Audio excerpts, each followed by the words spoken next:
আজকের অঙ্ক ক্লাসে আমি কোনো বিশেষ চ্যাপ্টার নয়, একটা প্র্যাকটিস সেট নিয়ে ডিসকাস করবো, যে প্র্যাকটিস একটা গড়, অনুপাত, অনুপাত, অংশের কারবার এবং সুদ কষা, অর্থাৎ সরল সুদ ও চক্রবৃদ্ধি সুদ উভয় ধরনের সুদের টপিক নিয়েই আজকেরই আমার ক্লাস। যেহেতু গত এক মাসে আমি এই টোটাল টপিকটা কমপ্লিট করেছি এবং তারপর মক টেস্ট নিয়েছি, তাই এই পুজোর আগে আমি নতুন চ্যাপ্টারটা শুরু করবো না। এই সপ্তাহে দুটো প্র্যাকটিস সেটে ক্লাস নেব, ঠিক আছে? চল, আজকের প্রথম প্রশ্ন। প্রত্যেকে কোশ্চেনটা স্ক্রিনশট নিও বা কোশ্চেনটা টুকে নিও। কি বলেছে খুব ভালো করে দেখো, কি বলেছে দেখো। বলেছে 5 বছর পূর্বে স্বামী ও স্ত্রীর গড় বয়স ছিল 23 বছর। বর্তমানে স্বামী, স্ত্রী এবং একমাত্র সন্তানের গড় বয়স 20 বছর। তাহলে সন্তানের বর্তমান বয়স কত? খুব ভালো প্রশ্ন। এই টাইপের প্রশ্ন পরীক্ষায় দিয়েছিলাম, অনেকে স্ট্রাগল করেছিল, সমস্যা হয়েছিল, অনেকের সঙ্গে আলোচনা হয়েছিল। দেখো তো পারা যায় কিনা। খুব ভালো প্রশ্ন কিন্তু, দেখি কে করতে পারে। সময় দিচ্ছি, কোশ্চেনটা আবার বলি। 5 বছর পূর্বে স্বামী এবং স্ত্রীর গড় বয়স ছিল 23 বছর। বর্তমানে স্বামী, স্ত্রী এবং একমাত্র সন্তানের গড় বয়স 20 বছর। তাহলে সন্তানের বর্তমান বয়স কত?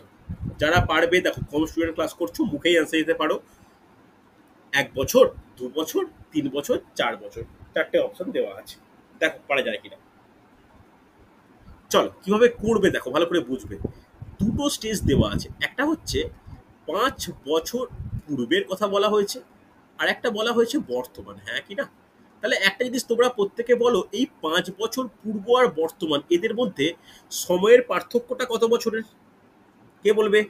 এদের পার্থক্যটা হচ্ছে 5 বছরের, হ্যাঁ কি না?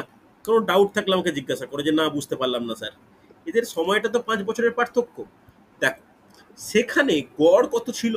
সেখানে গড় বয়স ছিল 23। কার কার? স্বামী ও স্ত্রীর। তাহলে মোট বয়স কত হবে?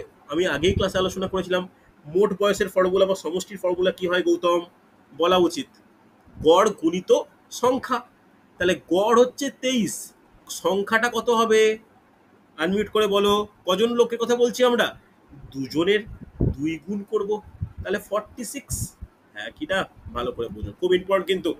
তাহলে স্বামী ও স্ত্রীর লিখে দিই, স্বামী ও স্ত্রীর মোট বয়সের সমষ্টি কত? স্বামী ও স্ত্রীর মোট বয়সের সমষ্টি 5 বছর আগে, এখন নয় কিন্তু। স্বামী ও স্ত্রীর মোট বয়স কত? 46 বছর। মনে রাখার ব্যাপার, হ্যাঁ কি না? এবার বলো 5 বছর পরে স্বামী ও স্ত্রী অর্থাৎ বর্তমানে বয়স কত হবে? মোট বয়স কত হবে? কে বলবে? বলো। 36 হবে। কি করে 36 হয়ে গেল? হঠাৎ করে কমে যাবে কেন? 46 ছিল, বর্তমানে আচ্ছা, কত হবে? বলো। 56 56 হবে। Very good, very good. আমি একটু ভেঙে লিখি। 46 গুণিত 5 গুণিত 2, হ্যাঁ কি না? দুজনের বয়স 5 করে বাড়ছে, 10 অর্থাৎ 56, হ্যাঁ কি না? এটা বের করে ফেলতে পারলাম।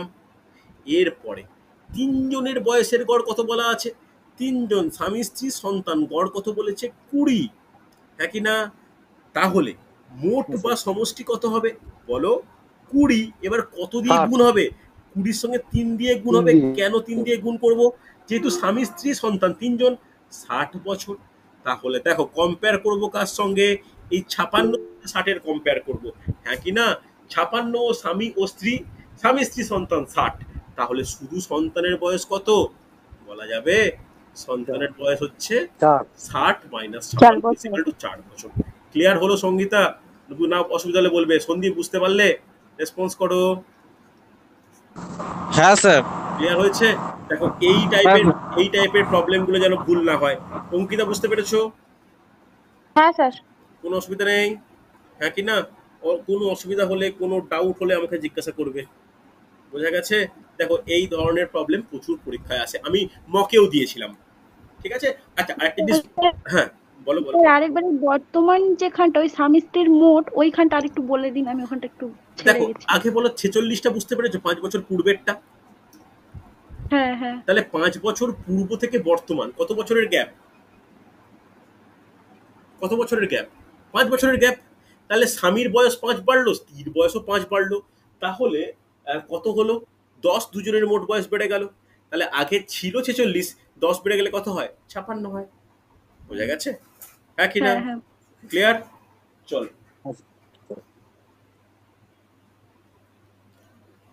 পরের প্রশ্ন দেখো পারা যায় কিনা, খুব ভালো প্রশ্ন, এগুলো সহজ প্রশ্ন, করতেই হবে, কয়েক সেকেন্ড অ্যান্সার, অঙ্কিত অ্যান্সার চাই। আচ্ছা, যে কথাটা বলছিলাম, আমি তোমাদেরকে মানে বলে দিই যে এই যে পুজোর জন্য যে কয়েকদিন ছুটি একটা তোমরা পাবে, তো ওর মধ্যে না তোমরা কারেন্ট অ্যাফেয়ার্স আর স্ট্যাটিক জিকেটা কিন্তু খুব ভালো করে রেডি করো। স্ট্যাটিক জিকের একটা রেকর্ডিং দিয়ে আমার বাকি আছে, বিভিন্ন রাজ্যের উৎসব, ওই দিন একটু আমার ল্যাপটপের প্রবলেমের কারণে আমার রেকর্ডিংটা ঠিকঠাক হয়নি, আপলোড করা হয়নি এখনো পর্যন্ত, ওটা দিয়ে দেবো, ওটা সহ প্রতিটা স্ট্যাটিক জিকের টপিক রেডি করো, কারেন্ট অ্যাফেয়ার্স রেডি করো, তাহলে না আমি পরে পরীক্ষা নিতে পারবো একটা পরের রোববার, মানে এই রোববারটার পরের রোববার। দেখো কি বলেছে অঙ্কটা, একজন ব্যাটসম্যান দশম ইনিংসে 100 রান করায় তার গড় রান পূর্বের 9টি ইনিংস অপেক্ষা 8 বৃদ্ধি পায়, দশম ইনিংসের পর গড় রান কত? দশম ইনিংসের পর গড় রান কত? পারা যাবে? আচ্ছা 28-2, আচ্ছা মেবি অঙ্কিতার মিস টাইপিং হয়েছে, ভুল টাইপিং হয়েছে। আচ্ছা আচ্ছা 28, সন্দীপ বলছো 28, অঙ্কিতা বলছো 28, কিভাবে কি করার ব্যাপারে একটু দেখে নাও। যে এখানে ইনিংস প্রথমে আমরা কি দেখবো, সেই একই রকম জিনিস, যে সংখ্যা, গড়, সমষ্টি, এদের মধ্যে পারস্পরিক সম্পর্ক নিশ্চয়ই আমরা জানি, হ্যাঁ কি না? তাহলে কটি ইনিংস? 9টি ইনিংস। 9টি ইনিংসে আমরা ধরে নিচ্ছি গড় ছিল এক্স, তাহলে সমষ্টি কত হবে? সমষ্টি হবে 9x, হ্যাঁ কি না? এবার আরেকটা ইনিংস খেললে তার ইনিংসের সংখ্যা কত হলো? 10 হলো, তখন গড় কত হচ্ছে? গড় x+8 হচ্ছে, হ্যাঁ কি না? তাতে সমষ্টি কত দাঁড়াচ্ছে ভালো করে বুঝবে, সমষ্টি হবে 10x+80 হবে। রেসপন্স করো, আরে হ্যাঁ কি না? এবার দেখো তো, হ্যাঁ স্যার। এই যে দশম ইনিংসটায় গড় রানটা বেড়ে গেল কেন? সে 100 রান করেছে বলে বেড়ে গেছে, হ্যাঁ কি না? তাহলে একটা ইকুয়েশন বানাতে পারি, 9x+100 is equal two 10x+80, হ্যাঁ কি না? তাহলে এক্স ইকুয়াল টু 20, আমার তো 20 বেরোচ্ছে, এক্স এর ভ্যালু বেরোচ্ছে 20, খুব গুরুত্বপূর্ণ, এক্স এর ভ্যালু বেরোচ্ছে 20 আমার। তাহলে এক্সটা কি ছিল ভালো করে দেখো, এখানে কিন্তু অনেকে ভুল করে, 20 অপশানে আছে, চট করে 20 মেরে বেরিয়ে যাবে। এক্সটা কি? এক্সটা হচ্ছে নবম ইনিংসের গড়, আমি যেটাকে এক্স ধরেছিলাম। তাহলে দশম ইনিংসের গড় কোনটা? যেটা x+8, তাহলে কত হবে বলো?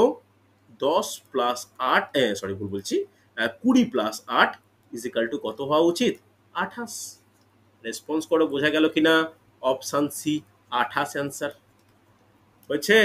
সঙ্গীতা বুঝতে পেরেছো? গৌতম বোঝা গেছে? কোনো ডাউট হলে আমাকে জিজ্ঞেস করো। হ্যাঁ স্যার। ক্লিয়ার একদম, কোনো ডাউট নেই? এই টাইপের কোশ্চেন কিন্তু পরীক্ষায় প্রচুর আসতে লক্ষ্য করা যায়, এই টাইপের কোশ্চেন আসে, যে কোনো পরীক্ষায় আসে, আমি ধীরে ধীরে কিন্তু করছি। ঠিক আছে অঙ্কিতা ক্লিয়ার? সন্দীপ ক্লিয়ার? হ্যাঁ স্যার। সুন্দর। দেখো পরে কোশ্চেন দেখে নাও, এটাও কিন্তু গড়ের খুব ভালো কোশ্চেন, ভালো করে দেখো কি বলেছে। একটি শ্রেণীর 24 জন ছাত্রের মধ্যে 10 বছর বয়সের একজন ছাত্র চলে যাওয়ায় ওই স্থানে একজন নতুন ছাত্র ভর্তি হওয়ায় ছাত্রদের গড় বয়স পূর্বের তুলনায় 2 মাস বৃদ্ধি পায়, নতুন ভর্তি হওয়া ছাত্রের বয়স কত?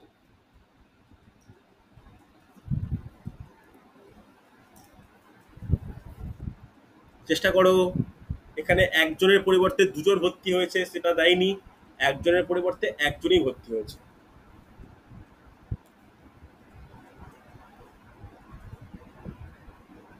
চলো চেষ্টা করো। আচ্ছা কেউ কিছু ডাউট থাকলে বলো আমাকে।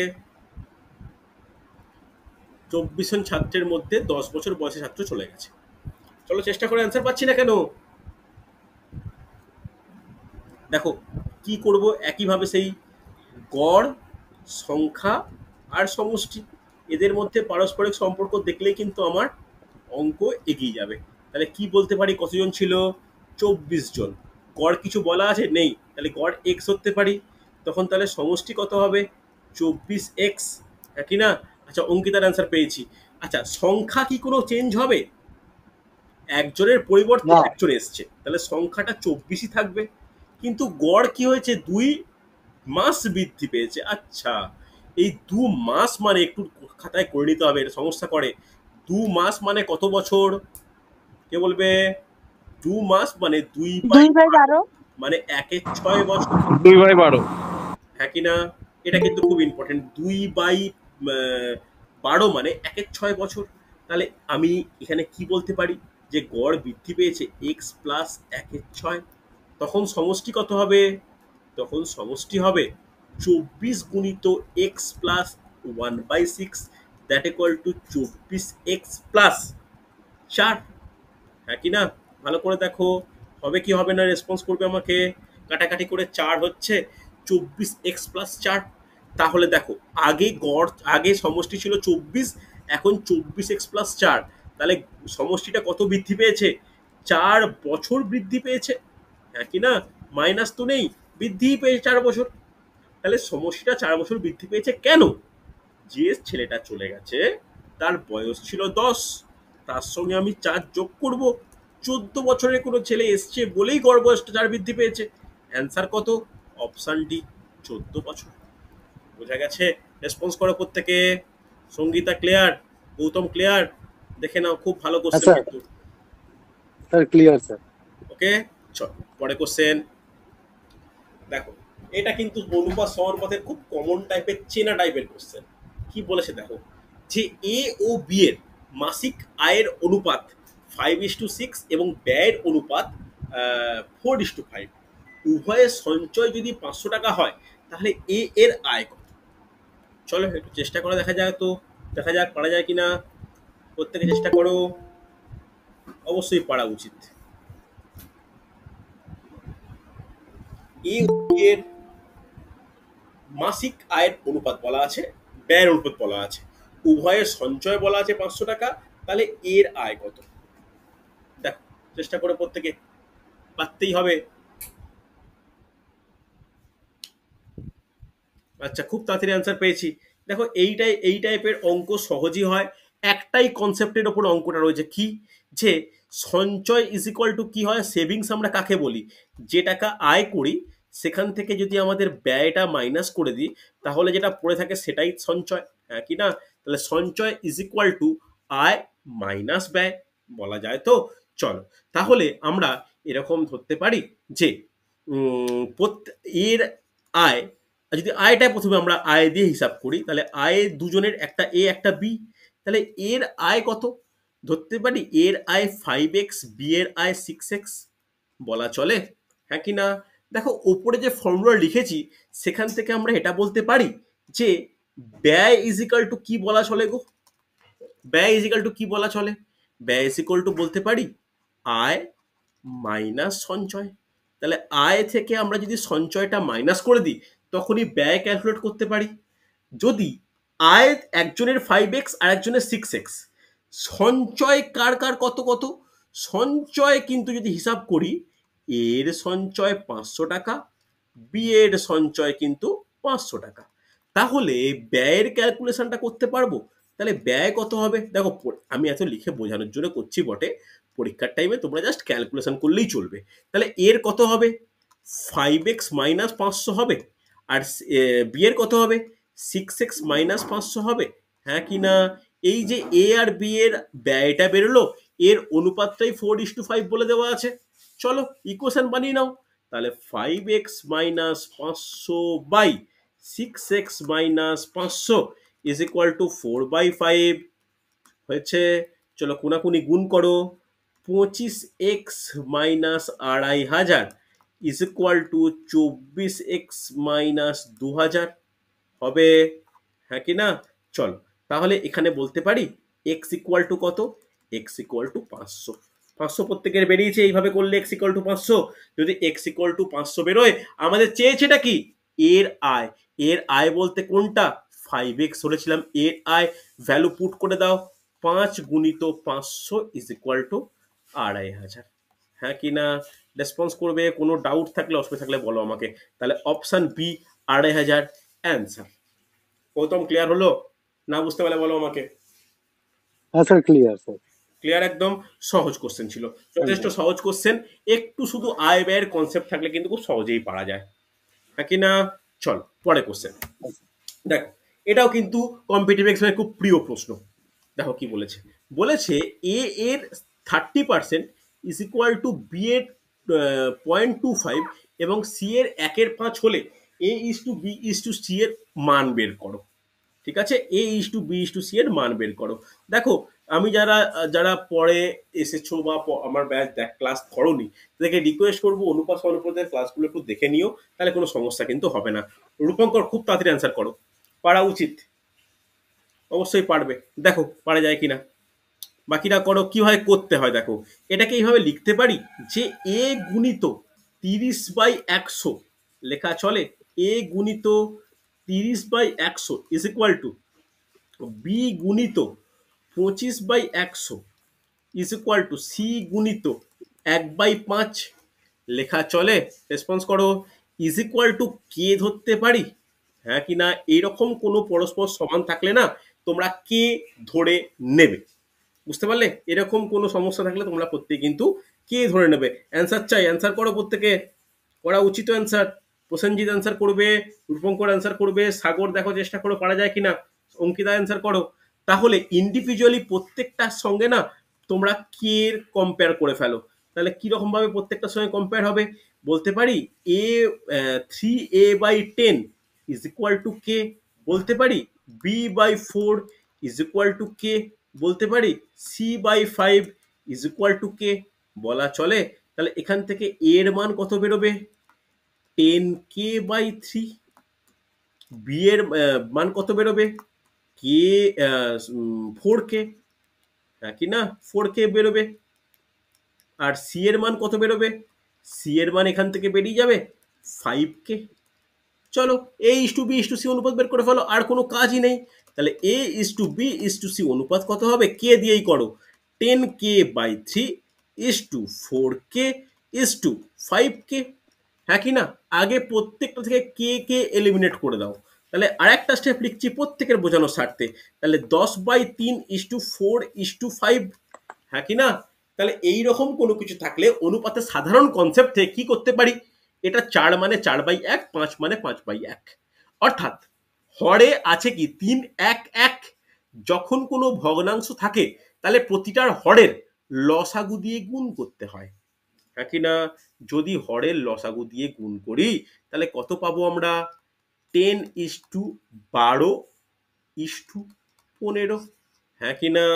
রেসপন্স করে বলো, হবে কি হবে না? 10/12 হবে। রেসপন্স করো। অপশানে কি এরকম আছে? নেই। তাহলে অ্যান্সার না। কি হবে? কোনোটি নয়। অত ভয় পাওয়ার কিচ্ছু নেই, অ্যান্সার কত? কোনোটি নয়। কারণ কোনোভাবেই কোনো কাটাকাটি গেলে বা কিছু ভাবে করলেই কিন্তু অপশানগুলোর সঙ্গে আসবে না। এই তো অ্যান্সার পেয়েছি, অপশান ডি। কনফিডেন্টলি বলবে যে অপশান ডি, কারণ মিলছে না, মিললে কোনোটি নয় হবে। খুব একটা কম্পিটিটিভ এক্সামে কোনোটি নয় হয় না। একমাত্র ব্যাংকিং পরীক্ষায় অপশান ই থাকে, যেখানে কোনোটি নয় হওয়ার একটা সম্ভাবনা থাকে। কিন্তু এমনি কোনো পরীক্ষায় খুব একটা কোনোটি নয় হয় না। তা বলে যে হতেই পারেই না এমনও কোনো কিন্তু ব্যাপার নেই। ঠিক আছে, চল পরের কোশ্চেন দেখে দিই আমরা। দেখো, পরের কোশ্চেন দেখা যাক। দেখো, এটাকে তুমি অনুপাত সমানুপাতের কোশ্চেনও মনে করতে পারো, এটাকে তুমি অংশেরই কাটাপারও বলতে পারো, কিন্তু কনসেপ্টটা অনুপাত সমানুপাতেরই। দেখো পারা যায় কিনা। কিছু টাকা এ, বি ও সি এর মধ্যে এমন ভাবে ভাগ করা হলো যাতে এ বি এর দ্বিগুণ এবং বি সি এর 4 গুণ টাকা পায়। তাদের অংশের অনুপাত কত? রূপঙ্কর, কয়েক সেকেন্ডে অ্যান্সার চাই, কয়েক সেকেন্ডে অ্যান্সার চাই, খুব তাড়াতাড়ি করো, খুব তাড়াতাড়ি করো, কয়েক সেকেন্ড অ্যান্সার চাই। আচ্ছা, অপশন বি বলছো। দেখো, এ বি এর দ্বিগুণ, এই লাইনটা থেকে আমরা কি বলতে পারি? খুব ভালো করে দেখো, এ বি এর দ্বিগুণ, তাহলে এ ইজ ইকুয়াল টু 2b বলা চলে, হ্যাঁ কি না? তাহলে এখান থেকে A by B is equal to 2 বলতে পারি। 2 মানে কি 2/1 বলা চলে। রেসপন্স করো। তাহলে বলতে পারি A is to B is equal to 2:1, হ্যাঁ কি না? এটাই আমাদের কিন্তু জানার দরকার হচ্ছে। একইভাবে ভালো করে বুঝবে, এইটা করলাম, একইভাবে কি করব পরেরটা দেখব। অর্থাৎ বি সি এর 4 গুণ, তাহলে B is equal to 4c, তাহলে b by c is equal to 4/1। তাহলে b by c is equal to 4/1 পাচ্ছি, মানে কি বি ইজ টু সি কত? 4:1, হ্যাঁ কি না? না বুঝতে পারলে বলো আমাকে। হচ্ছে, যদি তাই হয়ে থাকে একবার এ ইস টু বি পেলাম, একবার বি ইস টু সি পেলাম। সেই যে তোমাদের বিশেষ শর্টকাট ট্রিক্স আমি দেখিয়েছিলাম, সেখান থেকে A is to B is to C এর অনুপাত বেরোবে। তাহলে কি করব, 2:1, হ্যাঁ কি না? আর একটা কি, 4:1। শর্টকাট ট্রিক্সে কি দেখিয়েছিলাম, যেখানটা ভ্যাকেন্ট বা ফাঁকা জায়গা আছে সেইখানে গোল করব আর আগের ঠিক ভ্যালুটা পুট করে দেবো। তাহলে 1 আছে মানে 1 হবে, 4 আছে মানে 4 হবে। এই শর্টকাট ট্রিক্সের ক্লাস শিখতে হলে বা দেখতে হলে তোমরা কিন্তু অনুপাত সমানুপাতের প্রথম ক্লাসটা দেখতেই হবে, রেকর্ডিং আমি প্রোভাইড করে রেখেছি। তাহলে দেখে নাও। তাহলে এবার স্টেট কি হবে, স্টেট জাস্ট মাল্টিপ্লিকেশন। তোমরাই বলো 4 দুগুণে কত হয়, 4 দুগুণে 8, 4 1 4, 1 1 1। তাহলে 8:4:1। অ্যান্সার কত, অপশান বি। খুব তাড়াতাড়ি অ্যান্সার পেয়েছিলাম, ভেরি গুড। দেখো বোঝা গেল। তাহলে দুটো লাইন, একটা হচ্ছে এ বি এর দ্বিগুণ টাকা, আর একটা বি সি এর 4 গুণ টাকা। দুটো ডিফারেন্ট লাইন থেকে আমরা দুটো সমীকরণ থেকে এ ইস টু বি আর বি ইস টু সি পেয়ে যাচ্ছি। এ ইস টু বি আর বি ইস টু সি যেই পেয়ে যাচ্ছি, সেটাকেই আমি ইউজ করে ফেলছি কিসে, সেই বিশেষ শর্টকাট ট্রিক্স যেখানে A is to B is to C বের করা সম্ভব। হ্যাঁ কি না? বোঝা গেছে? রেসপন্স করা প্রত্যেকে। অঙ্কিতা ক্লিয়ার, সঙ্গীতা হ্যাঁ স্যার। Clear, Gautam clear? হ্যাঁ, বুঝতে পেরেছি। না বুঝতে পারলে বলো আমাকে, খুব ইম্পর্টেন্ট কিন্তু। Sir clear. চলো সুন্দর, স্ক্রিনশট নিও। দেখো পরেরটা, দেখো এটা কিন্তু পুরোপুরি অনুপাত অংশেরই কারবারের অঙ্ক। অংশেরই কারবারের অঙ্ক কিন্তু পুরোপুরি অনুপাত সমানুপাতের কনসেপ্টের উপর ডিপেন্ডেন্ট। অঙ্কটা ভালো করে পড়ো, আগে কি বলেছে দেখো, অঙ্কটা ভালো করে পড়ো, অঙ্কটা ভালো করে পড়ো, কি বলেছে দেখো। এ বছরের শুরুতে 12,000 টাকা মূলধন নিয়ে ব্যবসা শুরু করে। বি ও সি যথাক্রমে 3 মাস ও 6 মাস পর ব্যবসায় যোগ দেয়। বছরের শেষে এ বি এবং সি এর লভ্যাংশের অনুপাত 2:3:5 হলে বি কত টাকা দিয়ে ব্যবসায় যোগ দিয়েছিল? ঠিক আছে, দেখো বুদ্ধি করে করবে, পারবে, বুদ্ধি করে করার ব্যাপার আছে। দেখো খুব ভালো কোশ্চেন কিন্তু, চেষ্টা করবে। দেখো করো, অ্যান্সার চাই।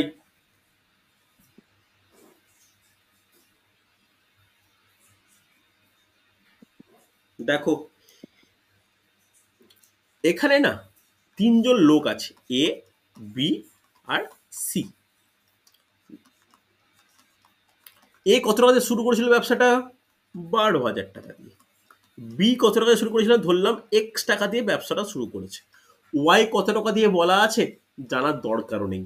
আমাকে এই এক্স এর মানটা বের করলেই চলবে, হ্যাঁ কি না? এর টাকাটা ক মাস খেটেছে, এ তো প্রথম থেকেই শুরু করেছে, অর্থাৎ 12 মাস খাটবে এর টাকাটা। বি এর টাকাটা ক মাস খাটবে, বি তো 3 মাস পর যোগদান করেছে, অর্থাৎ বি এর টাকাটা খাটবে 9 মাস, হ্যাঁ কি না? তাহলে এর টাকাটা 12 মাস খাটলে কত দাঁড়াচ্ছে, 12 12 144, 3টে শূন্য। আর বি এর টাকাটা কত হচ্ছে, বি এর টাকাটা 9x হচ্ছে। আমি সি এরটাকে কোনো কিছু ইউজই করব না, আমার তো বি জানতে চেয়েছে। আমি সি তথ্য দেয়া থাকলেও আমরা কার্যকরী নয় বলে কেন ইউজ করতে যাব। দেখো তো, এই যে দুটো বেরোলো, একটা এ একটা বি, এদের পারস্পরিক অনুপাতটাই হচ্ছে এই 2:3:5 এর মধ্যে 2:3 বলতে পারি। তাহলে কি রকম লিখতে পারি, ভালো করে দেখো, যে 1,44,000 divide by 9x is equal to 2/3 লেখা যায়, হ্যাঁ কি না? ভালো করে বোঝো, খুব ইম্পর্টেন্ট কিন্তু। ক্লিয়ার হয়েছে? একটা কনসেপ্ট বলে দিই তোমাদের সুবিধার্থে। A is to B is to C যদি X is to Y is to Z হয়, তার মানে এ ইজ টু বি এর মান কত, x is to y. B is to C এর মান কত, y is to z. A is to C এর মান কত, এক্স ইজ টু জেড। মনে থাকবে? সেই কনসেপ্টের উপর ভিত্তি করে কিন্তু আমার এই অঙ্ক। তাহলে করে ফেলো কাটাকাটি বা কিছু। তাহলে ডাইরেক্ট এক্স এর মান করার থেকে একটু কাটাকাটি করে ছোট করা যাক। তাহলে 3 দিয়ে কাটলে কত হয়, 3 দিয়ে কাটলে 3 3 তিরিকে 9, 2 দিয়ে কাটলে কত হয় 720, হ্যাঁ কি না? 72 আর কি, 72 গুণে 44, 3টে শূন্য। আবার 3 দিয়ে কাটা যেতে পারে, 3 দিয়ে কাটলে কত হয় 200 মানে 40 মানে 24 তাহলে ইকুয়েশনটা কি পেলাম? 24,000 divide by x is equal to 1। তাহলে সেখান থেকে আমরা কি বলতে পারি? এক্স ইকুয়াল টু 24,000 বলা যায়। তাহলে এক্স কত পেলাম? এক্স হচ্ছে 24,000 টাকা, অর্থাৎ অ্যান্সার কত? অপশান বি, 24,000 টাকা। বোঝা গেছে? রেসপন্স করো। দেখো সিটা কোনো কাজেই হ্যাঁ লাগছে স্যার। না, বা সিটার উপর কোনো গুরুত্ব না দিয়েই কিন্তু আমরা অ্যান্সার বের করতে পারি। রেসপন্স করা প্রত্যেকে হয়েছে মোটামুটি, অসুবিধা নেই। চল হ্যাঁ হয়েছে। পরের কোশ্চেন দেখে নাও কি বলেছে। এক ব্যক্তি তার মোট সম্পত্তি স্ত্রী, পুত্র ও কন্যার মধ্যে ভাগ করে দেয়। স্ত্রী ও পুত্র ও স্ত্রীর অনুপাত 3:1, স্ত্রী ও কন্যার অনুপাত 3:1। যদি কন্যা পুত্র অপেক্ষা 10,000 টাকা বেশি পায় তাহলে মোট সম্পত্তির মূল্য কত? চেষ্টা করো। তাহলে মোট সম্পত্তির মূল্য কত? চেষ্টা করবে। দেখো কি বলেছে, কিভাবে কোশ্চেনটা দিয়েছে। হুম, চেষ্টা করো। দেখো একটা শর্টকাট ট্রিক্স অ্যাপ্লাই করতে পারো। কিরকম শর্টকাট? দেখো কি বলেছে, পুত্র ইজ টু স্ত্রী কত বলে দেওয়া আছে? পুত্র স্ত্রী 3:1। আবার কি বলা আছে? স্ত্রী ইজ টু কন্যা কত বলা আছে? বলা আছে 3:1। তাহলে আমি এইখান থেকে সেই শর্টকাট অ্যাপ্লাই করে পুত্র ইজ টু স্ত্রী ইজ টু কন্যার বের করে নিতে পারবো। কত হবে? বের করতে পারি। তাহলে কত হচ্ছে? 3:1, 3:1, হ্যাঁ কি না? তাহলে কত দাঁড়াচ্ছে? ভালো করে দেখো, খুব ইম্পর্টেন্ট। এটা 1 মানে এটা 1, এটা 3 মানে এটা 3 হচ্ছে। তাহলে স্টেট মাল্টিপ্লাই করলে কত হয়? 3×3 = 9, 3×1 = 3, 1×1 = 1 হচ্ছে। তাহলে ভালো করে বোঝো, যদি পুত্র 9x টাকা পায় তাহলে স্ত্রী কত টাকা পাবে? 3x টাকা পাবে। আর কন্যা কত পাবে? x টাকা পাবে। তাহলে ক্যালকুলেশনটা কিরকম হবে? ক্যালকুলেশনটা এটাই দাঁড়াচ্ছে, ভালো করে বুঝবে। বলেছে কন্যা অপেক্ষা পুত্র 10,000 টাকা বেশি পেয়েছে, পেতেই পারে। তাহলে ইকুয়েশনে যদি এইটাকে একটা সরলীকরণ করার চেষ্টা করি তাহলে কিরকম ভাবে দাঁড়াবে? তাহলে পুত্র পেয়েছে কত? 9x, হ্যাঁ কি না? কন্যা পেয়েছে কত? x। এরা মাইনাস করলে 10,000 বলতে পারি। তাহলে 8x ইকুয়াল টু 10,000 টাকা, হ্যাঁ কি না? তাহলে বলো x এর মান কত বেরোবে? 10,000 ডিভাইডেড বাই 8 হবে কি হবে না? রেসপন্স করো। আরে এতটা পর্যন্ত হ্যাঁ স্যার। বুঝতে পেরেছো? চলো কাটাকাটি হ্যাঁ করো। স্যার বুঝতে। 10,000কে 8 দিয়ে ডিভাইড করলে কত হয়? 1250 হয়, হ্যাঁ কি না? তাহলে মোট মোট কত টাকা? মোট সম্পত্তি কত টাকা? 9x plus 3x plus x কত হয়? 13x হয়। রেসপন্স করো। তাহলে এই হ্যাঁ 13x স্যার। এর মানটাই আমার জানার প্রয়োজন। কত হবে? তাহলে মোট সম্পত্তি যদি বলা হয় তাহলে 13 গুণিত 1250। তাহলে 13-র সঙ্গে 1250 গুণ করলে কত হয়? গুণ করে বলো। 13-র সঙ্গে গুণ করলে হচ্ছে ওই 16,000 সামথিং, হ্যাঁ 16,250 হওয়া উচিত। তাহলে অ্যান্সার দেখে নাও, অপশান এ 16,250। কোনো ডাউট থাকলে, কোনো অসুবিধা থাকলে আমাকে বোঝাও, বলো, বুঝিয়ে বলো যে বুঝতে পারলে কিনা, বা কোন জায়গায় ডাউট হয়েছে। সঙ্গীতা বুঝতে পেরেছো, হ্যাঁ কিনা? আরে রেসপন্স করো। সন্দীপ, অঙ্কিতা, বোঝা গেছে? স্যার হ্যাঁ স্যার বুঝতে পেরেছি। দেখো 9x মাইনাস x সমান 10,000, ওটা কেমন মানে কেন কি করলাম করলে? এই লাইনটা, দেখো এই লাইনটা পড়ে দেখো। যদি কন্যা অপেক্ষা পুত্র 10,000 টাকা বেশি পায় তাহলে কন্যা কত? x, পুত্র কত? 9x, হ্যাঁ কি না? সেটা আবার কোথায় পেয়েছি সেটা দেখো, এইখানে 9x, 3x, x। তাহলে 9x এর থেকে x বেশি, অবশ্যই বেশি হওয়া উচিত। কত বেশি? 9x হ্যাঁ মাইনাস এই x, তাহলে 8x বেশি। তাহলে 8x মানে 10,000 টাকা। বুঝতে পেরেছি? হ্যাঁ হ্যাঁ। ক্লিয়ার? চল পরে কোশ্চেন দেখো, হয়ে এসছে। দেখো পারা যায় কিনা।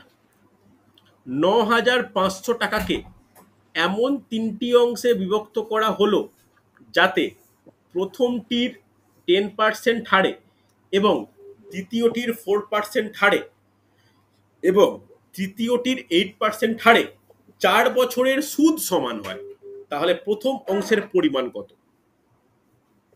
সুদ সমান, যারা আমার সুদের ক্লাস করবে তারা কিন্তু সরল সুদের ক্লাসের দ্বিতীয় অংশ যখন করবে তারা কিন্তু পেয়ে যেতে পারে, তারা করতে পারবে। দেখো পারা যায় কিনা। আচ্ছা একটু মিউট করে দাও প্রত্যেকে। দেখো পারবে পারবে, অবশ্যই পারবে। 3টে অংশে ভাগ করেছে। রূপঙ্কর খুব তাড়াতাড়ি অ্যান্সার করো। পারবে, অবশ্যই পারবে। দেখো তাহলে 3টি অংশের অনুপাত কত হবে? পারা যাবে। 3টে অংশের অনুপাত 1/1/1/1 করলাম। দেখো কি ট্রিক্স কি বলেছে, প্রতিটা 4 বছর, তাহলে গুণিত 4 গুণিত 4 গুণিত 4 লিখে দিলাম, হ্যাঁ কি না? প্রথমটা কত পার্সেন্ট হারে? 10% হারে। দ্বিতীয়টা কত পার্সেন্ট হারে? 4% হারে। তৃতীয়টা কত পার্সেন্ট হারে? 8% হারে। বোঝা গেছে, হ্যাঁ কি না? ভালো করে দেখো, তাহলে কত হচ্ছে? 1/40 ইস্টু 1/16 ইস্টু 1/32। ক দিয়ে কাটবে? আগে 8 কেটে দাও, তাহলে 1/5 ইস্টু 1/2 ইস্টু 1/4। আর কাটাকাটি যাবে না। এবার আমাকে কিসে করতে হবে? একটা ভগ্নাংশের অনুপাত থাকলে তাকে সরল অনুপাতে প্রকাশ করতে হলে হরের লসাগু দিয়ে গুণ। তাহলে হরের হরের কত, লসাগু কত হবে? 20 হবে। যদি প্রতিটা অনুপাতকে 20 দিয়ে গুণ করি তাহলে কত হচ্ছে? 4:10:5 হবে কি হবে না? এটাই তো মেন ব্যাপার। তাহলে প্রথম অংশের ব্যাপারটা জানতে চেয়েছে, তাহলে প্রথম অংশের আনুপাতিক ভাগহার কত হবে? 4 plus 10 plus 5 is equal two 4/19, হ্যাঁ কি না? তাহলে প্রথম অংশের পরিমাণটা কত? 9,000, 9,000 নয়, 95,000 ইন্টু 4/19। 19 দিয়ে কাটাকাটি করলে 5,000। 5,000 ইন্টু 4, 5 4 20, 1 2 3, 20,000 অ্যান্সার। ভালো করে দেখে বলো বুঝতে পারলে কিনা, হ্যাঁ কিনা? Option B 20,000। দেখো কেন সন্দীপ 25 বেরিয়েছিল তোমার? ভুল হচ্ছে, দেখে নাও। ভুল হয়ে গেছিল। বুঝতে পারছো? অঙ্কিতা অ্যান্সার করা উচিত ছিল। গৌতম বুঝতে পারলে? হ্যাঁ স্যার করেছিল একটু দেরি হয়েছে। ক্লিয়ার মোটামুটি? দেখো এটা কিন্তু শর্টকাট ট্রিক্স। কিসের ক্ষেত্রে? যদি সুদ সমান হয়। যদি সুদে আসলে সমান হলে কি হতো?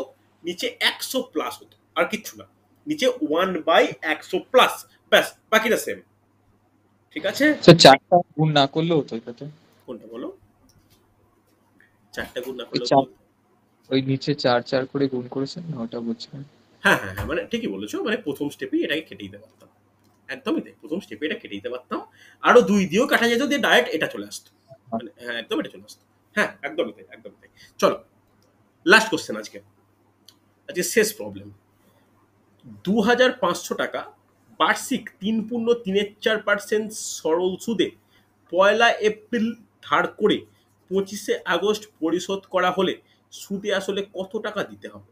খুব ভালো প্রশ্ন কিন্তু এগুলো, এগুলো খুব ভালো প্রশ্ন। এগুলো ইচ্ছা করে দেয় একটু সময় নষ্ট করার জন্য। দেখো পারা যায় কিনা। দেখো এবার একটু প্রথমে যেটা দরকার, আমি টাকা নিচ্ছি কবে? 1 এপ্রিল। টাকা আমার ফেরত দেওয়ার ডেট কবে? আমার ডেট হচ্ছে 25 আগস্ট। তাহলে একটু বলো তো, এই দিনগুলোর, এই সময়টার মধ্যে টোটাল কদিন হচ্ছে বলা যাবে? এপ্রিল মাসে কদিন? 30 দিন। মে মাসে, 47। মে মাসে কত? মে মাসে হচ্ছে 31 দিন। জুন মাসে কত? 30 দিন। তোমার জুলাই মাসে কত? 31 দিন। আগস্ট মাসে কত? 25 দিন। এবার ধরে দেখো কদিন হচ্ছে। খুব ইম্পর্টেন্ট কিন্তু, এই ক্যালকুলেশন কিন্তু যোগ করাটা কিন্তু খুব গুরুত্বপূর্ণ।